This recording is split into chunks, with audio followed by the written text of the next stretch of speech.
Sabe, minha gente, eu tenho cada vez mais uma convicção que a grande força de Jesus, com seus amigos sobretudo, porque a grande comunidade cristã que somos hoje, teve início num grupo de amigos. Alguém soube ser amigo, alguém soube emprestar o coração, alguém soube emprestar o ouvido, o braço, o colo, alguém soube emprestar o olhar, porque bons amigos são aqueles que se emprestam no momento da necessidade. É tão bonito a gente compreender que a amizade consiste em nós sermos para o outro aquilo que ele não tem naquele momento. Então, às vezes, o outro não tem a capacidade de compreender o que está acontecendo.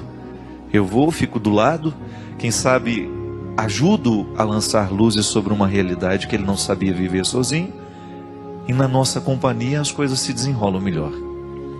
A grande comunidade cristã que nós somos nasceu na capacidade humana que Jesus tinha de aglutinar as pessoas, de estabelecer vínculo. Tenho essa convicção que antes de Jesus se mostrar Deus, antes de Jesus mostrar o seu lado divino, o que ele verdadeiramente revelou e foi causa de cativar os outros era a sua verdadeira humanidade.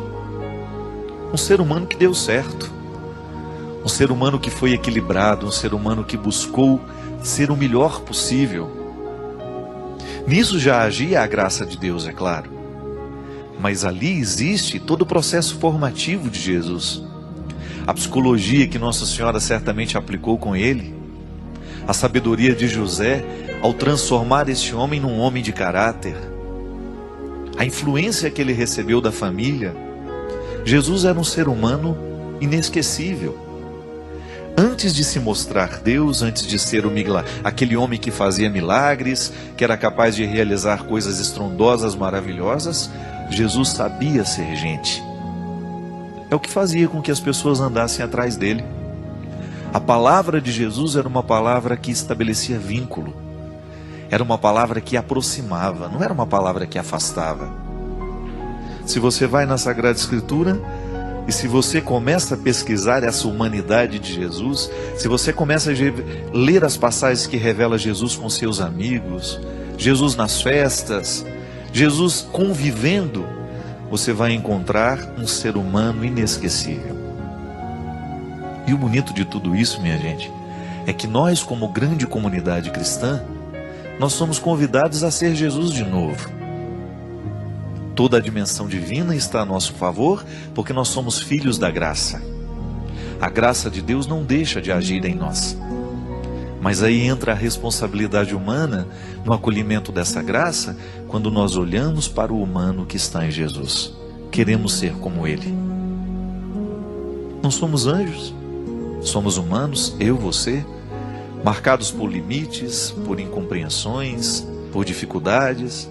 Erramos, acertamos, mas não perdemos de vista o referencial que nós queremos nos tornar. E é bonito quando a gente descobre que ao ser amigo de alguém, que ao ser marido, que ao ser irmão, que ao ser filho, nós estamos também buscando o modelo de Jesus para a nossa vida. E que no momento que a gente precisa, é bom a gente encontrar alguém que tem raiz, como diz a música. Jesus conseguia ser isso, né? Podava o que havia de ruim nas pessoas, não deixava crescer. Como? Através da palavra dele. Jesus era um amigo que estava o tempo todo comprometido com as pessoas que ele amava. Ele não permitia que crescesse dentro do coração que ele amava alguma coisa que pudesse ser ruim. E é bom quando nós temos alguém na vida que cumpre esse papel também.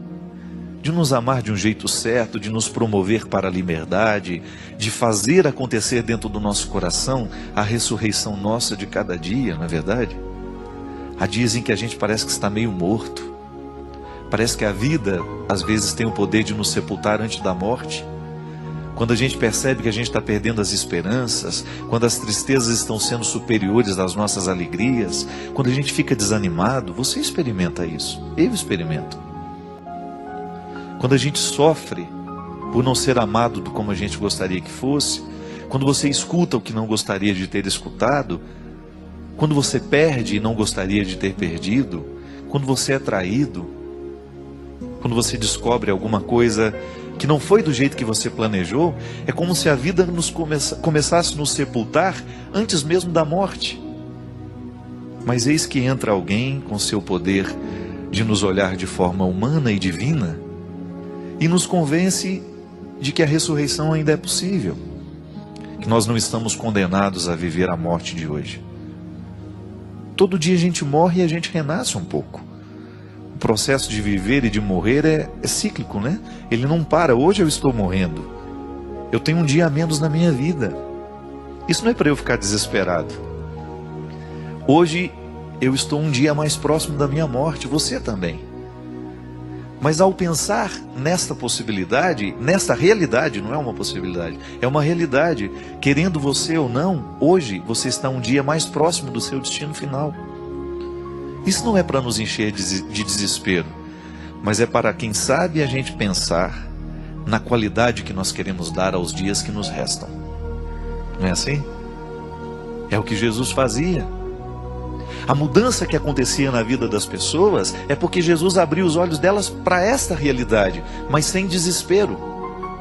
O diabo gosta de nos colocar no desespero, Deus gosta de nos colocar na esperança. Há duas formas de interpretar este tempo que nos resta. Ou eu vou viver amargurado com aquilo que eu não vivi, com aquilo que eu não fiz, ou eu vou olhar para o tempo que me resta com o desejo de refazer o que precisa ser refeito, administrar o que precisa ser administrado e correr atrás do tempo perdido. Eu tive a graça de receber na minha casa essa semana o Guilherme, um amigo que a vida me deu a oportunidade de fazer. Ele já me conhecia e eu não. E eu tive a graça de ter o Guilherme. E eu achei interessante o quanto que na vida do Guilherme Deus me utilizou como sendo um sinal. Um rapaz jovem, cheio de vida, diferente, não é comum, não é? Não é aquele rapaz que eu costumo ver na fila da minha igreja, não. Diferente. Mas nele uma experiência de Deus humana. Muito bonito de identificar isso nele. E eu, conversando com ele ontem, ele me dizia assim: padre, uma das coisas que mais marcou de tudo aquilo que o senhor dizia é quando o senhor falou do sucesso. O senhor disse que fazer sucesso é ser feliz. Que o seu pai nunca apareceu em grandes noticiários, ele nunca foi noticiado, ele nunca apareceu na televisão, mas que o seu pai era um homem de sucesso porque ele buscava a felicidade todo dia na simplicidade dele. E é verdade, minha gente. E às vezes, da mesma forma como Deus entrou na vida do Guilherme através da minha palavra, você também tem o poder de entrar na minha vida através de uma palavra que você me diz. Essa semana eu recebi um e-mail de uma senhora que falou tanto ao meu coração. Ela fazia um comentário de uma realidade que aconteceu essa semana e que me tocava profundamente, sabe, para abrir os meus olhos de uma maneira simples, bonita e direta para alguma coisa que Deus queria me dizer e que me disse através dela. E é interessante que quando a gente termina de ler um e-mail como esse, a gente sente vontade de dizer: palavra da salvação. Não é verdade? Qual é a palavra que nos salva? É aquela que nos encontra na hora certa. A palavra que tem o poder de salvar é aquela palavra que nos encontra no momento certo. Quantas vezes você leu aquela mesma passagem da Escritura e ela não disse nada para você, mas de repente você lê e aquela palavra te salva naquela hora? Por quê? Porque era a hora certa de ler. É como você dizer alguma coisa para o seu filho na hora errada. Não adianta. Na hora que está todo mundo gritando, que está todo mundo nervoso, a palavra nunca vai ser poderosa a ponto de salvar. Mas na hora da calma, na hora em que a confusão terminou, a gente tem o poder de salvar o outro com a nossa palavra. Eu perdoo você.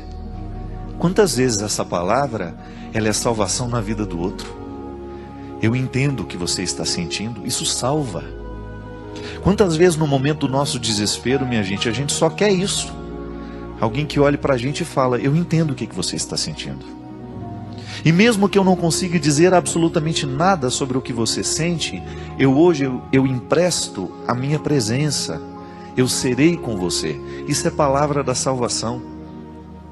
É Deus sendo humano em nós através do outro. É o processo que nos ensina e que faz atualizar na Galileia dos nossos dias o mesmo que aconteceu naquele tempo, quando Jesus tinha a coragem de olhar para os miseráveis do seu tempo, para aqueles que necessitavam, e dizer para eles essa palavra de salvação, que a igreja continua pronunciando, dizendo em cima de todos os telhados, para que ninguém deixe de ouvir, porque nós acreditamos no que anunciamos, e nós queremos que aquilo que nós anunciamos seja a palavra de salvação na hora certa, no momento certo, na vida de tantas pessoas.